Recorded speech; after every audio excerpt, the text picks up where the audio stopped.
আর একটা তথ্য, কিছুদিন আগে আমি একটা ভিডিও করছিলাম। ওই ভিডিওর পরে এখন বর্তমান প্রায় লোকে এই ফোন মেসেজ দিতেছে যে ভাই আমি বাংলাদেশ থেকে আমি দুবাই যাব কিভাবে ভিজিটে, আমার একটু যদি পারেন পরামর্শ দেন বা তথ্য দেন।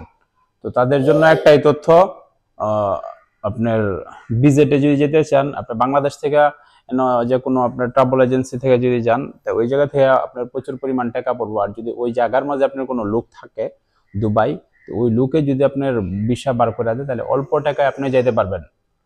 ঠিক আছে, অল্প টাকায় আপনি যেতে পারবেন যদি আপনার ওই লোকে আপনার হেল্প করে। ঠিক আছে, বাংলাদেশ থেকে যদি আপনি ভিজিটে শুধুমাত্র ভিসা 2 মাসের যে একটা ভিজিট ভিসা, এটাই বাংলাদেশে অনেক ট্রাভেল এজেন্সি আপনার কাছ থেকে নিবে 1,20,000 থেকে 1.5 লাখ টাকা। ঠিক আছে, ওই ভিসাটাই আপনি যদি দুবাই থেকে কোনো আপনার লোকের মারফতে ওপেন করেন, ঠিক আছে, হয়তো 35 থেকে 40 হাজার টাকা ম্যাক্সিমাম। ঠিক আছে, আর টিকেটের প্রাইস তো যে কোনো সময় আপ ডাউন হইতেই পারে, এটা স্বাভাবিক। ঠিক আছে, কিন্তু বাংলাদেশে এখনো বর্তমান সিন্ডিকেট আছে। ঠিক আছে, যে আপনার আগে যে শেখ হাসিনা সরকারের আমলে ছিল বা এখন বর্তমান তত্ত্বাবধায়ক সরকার এই আমলেও কম বেশ আছে সিন্ডিকেট। ঠিক আছে, এটা হয়তো এই সরকার যদি পারমানেন্ট 1-2 বছর থাকে তাহলে এটা হয়তো সিন্ডিকেটটা থাকবে না।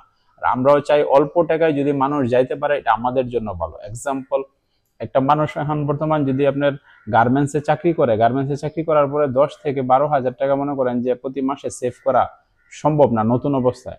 একটা মানুষ যদি বাংলাদেশ থেকে ভিজিটে 70-80 হাজার টাকা দিয়ে হেরা যদি দুবাই গিয়ে হেরা একটা লেবারি চাকরিও করে, তারপরেও তার প্রতি মাসে 10, 15 বা 20 হাজার টাকা তার থাকবে।